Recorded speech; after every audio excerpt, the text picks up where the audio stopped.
Welcome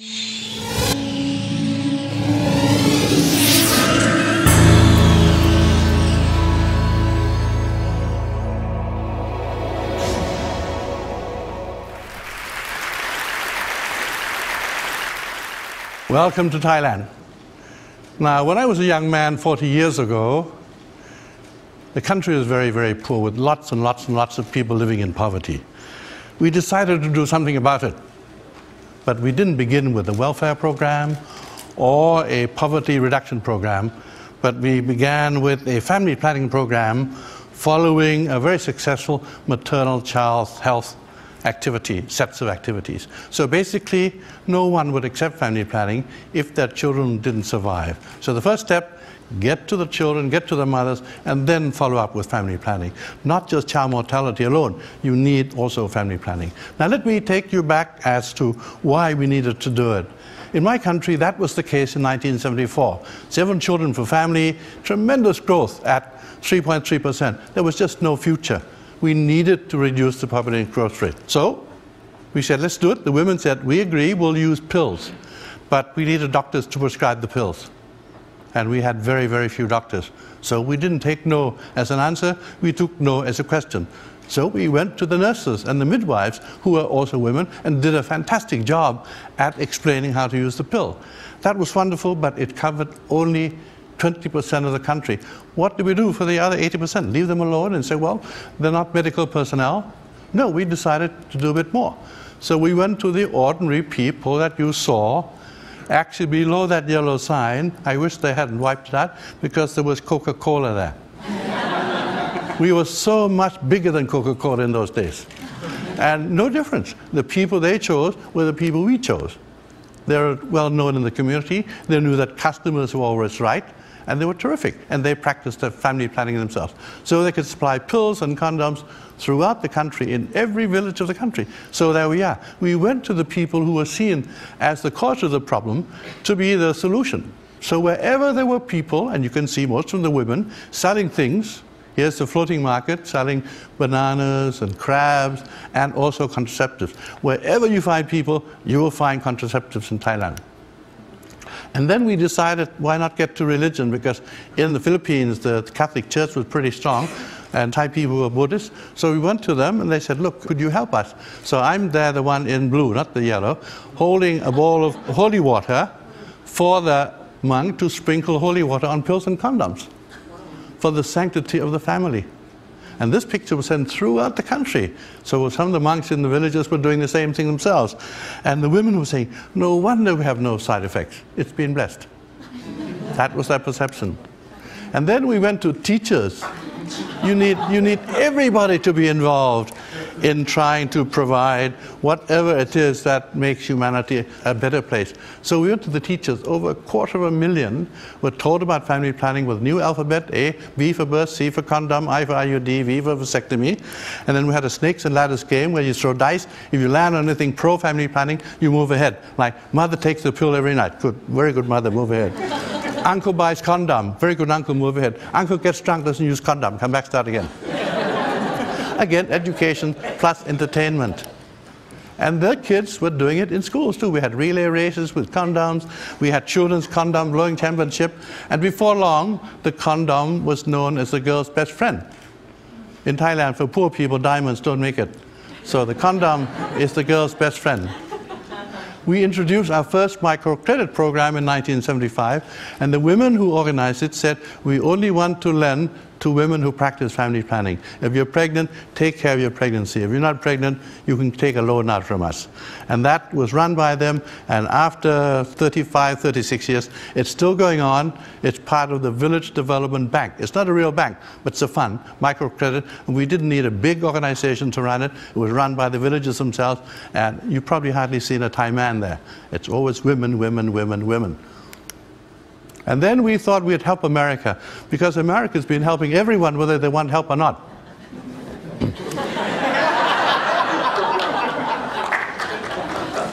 And this is on the 4th of July. We decided to provide vasectomy to all men, but in particular American men to the front of the queue. Right opposite the ambassador's residence during his vin d'honneur, and the hotel gave us the ballroom for it, very appropriate room. And since it was near lunchtime, they said, all right, we'll give you some lunch. Of course, it must be American cola. You got 2 brands, Coke and Pepsi. And then the food, it's either hamburger or hot dog. And I thought a hot dog would be more symbolic. And here is this then young man called Willie Bohm, who worked for the USAID. Obviously, he's had his vasectomy because his hot dog is half eaten. And he was very happy. It made a lot of news in America, and it angered some people also. I said, don't worry, come over, I'll do the whole lot of you. And what happened? In all this thing, from 7 children to 1.5 children. Population growth rate of 3.3 to 0.5. You could call it the Coca-Cola approach if you like. It was exactly the same thing. I'm not sure whether Coca-Cola followed us or we followed Coca-Cola, but we're good friends. And so that's the case of everyone joining in. We didn't have a strong government. We didn't have lots of doctors, but it's everybody's job who can change attitude and behavior. Then AIDS came along and hit Thailand, and we had to stop doing a lot of good things to fight AIDS. But unfortunately, the government was in denial, denial, denial. So our work wasn't effective. So I thought, well, if you can't go to the government, go to the military. So I went to the military and asked to borrow 300 radio stations. They have more than the government, and they got more guns than the government. So I asked them, could they help us in our fight against HIV? And after I gave them statistics, they said, yes, okay, you can use all the radio stations, television stations, and that's when we went onto the airwaves. And then we had a new prime minister soon after that, and he said, Mechai, could you come and join? He asked me in because he liked my wife a lot, so I said, okay. He became the chairman of the National AIDS Committee and increased the budget 54. Every ministry, even judges, had to be involved in AIDS education. Everyone. And we said the public, institutions, religious institutions, schools, everyone was involved. And here, every media person had to be trained for HIV. And we gave every station half a minute extra for advertising to earn more money. So they were happy with that. And then AIDS education in all schools, starting from university. And these are high school kids teaching high school kids. And the best teachers were the girls, not the boys. And they were terrific. And these girls who go around teaching about safe sex and HIV were known as Mother Teresa. And then we went down one more step. These are primary school kids, 3rd, 4th grade, going to every household in the village, every household in the whole of Thailand, giving AIDS information and a condom to every household given by these young kids.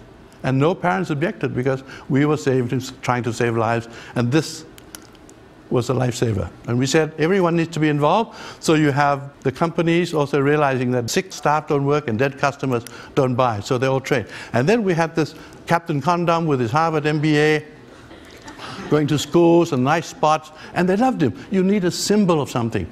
You know, in every country, every program, you need a symbol. And this is probably the best thing he's ever done with his MBA. And then we gave condoms up everywhere in the streets, everywhere, everywhere.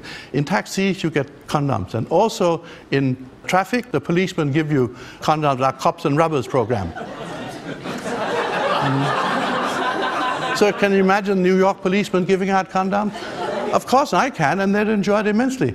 I see them standing around right now, everywhere. Imagine if they had condoms, they're giving out to all sorts of people.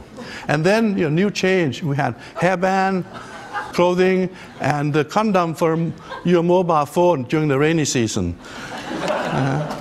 And these were the condoms that we introduced.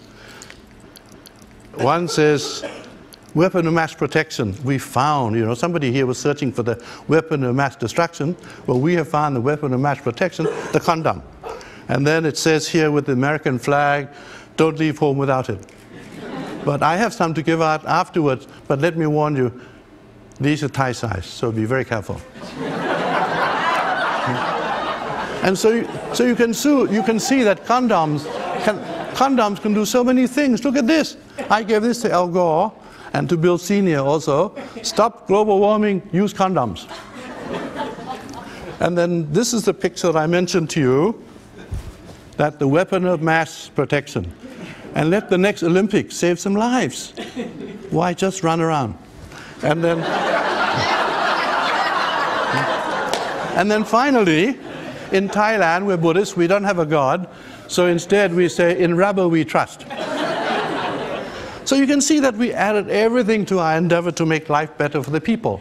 We had condoms in all the refrigerators, in the hotels and the schools, because alcohol impairs judgment. And then what happened? After all this time, everybody joined in. According to the UN, it declined by, new cases of HIV declined by 90%, and according to the World Bank, 7.7 million lives were saved. Otherwise, there wouldn't be many Thais walking around today. So it just showed you could do something about it. 90% of the funding came from Thailand. There was political commitment, some financial commitment, and everybody joined in the fight. So just don't leave it to the specialists, the doctors and nurses. We all need to help. And then we decided to help people out of poverty now that we got AIDS somewhat out of the way. This time not with government alone, but in cooperation with the business community. Because poor people are business people who lack business skills and access to credit. Those are the things to be provided by the business community. We're trying to turn them into barefoot entrepreneurs, little business people. The only way out of poverty is through business enterprise. So that was done. So the money goes from the company into the village via tree planting. So it's not a free gift. They plant the trees, and the money goes into their microcredit fund, which we call the Village Development Bank. Everybody joins in, and they feel they own the bank because they brought the money in. And before that, you can borrow the money. You need to be trained. And we believe if you want to help the poor, those who are living in poverty, access to credit must be a human right. Access to credit must be a human right, otherwise they'll never get out of poverty. And then before getting a loan, you must be trained. Here's what we call a barefoot MBA, teaching people how to do business so that when they borrow money, they'll succeed with the business. So these are some of the businesses: mushrooms, crabs, vegetables, trees, fruits. And this is very interesting, Nike ice cream and Nike biscuits. This is a village sponsored by Nike. They said they should stop making shoes and clothes, make these better because we can afford them. And then we have silk, Thai silk. Now we're making Scottish tartans, as you can see on the left, to sell to all people of Scottish ancestors. So anyone sitting in and watching TV, get in touch with me. And then this is our answer to Starbucks in Thailand. Coffee and condoms. See, Starbucks keeps you awake. We keep you awake and alive. That's the difference. Can you imagine at every Starbucks that you can also get condoms? So you can order your condoms with your cappuccino. And then now, finally, in education, we want to change the school as being underutilized into a place where it's a lifelong learning center for everyone. We call this our school-based integrated rural development, and it's a center, a focal point for economic and social development. So redo the school, make it serve the community needs.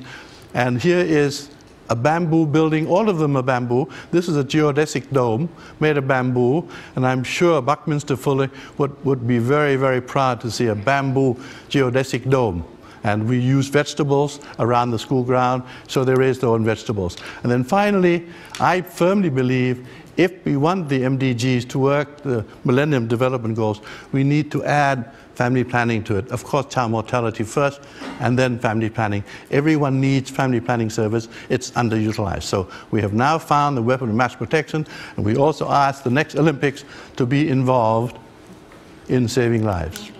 And then finally, that is our network, and these are our Thai tulips. Thank you very much indeed.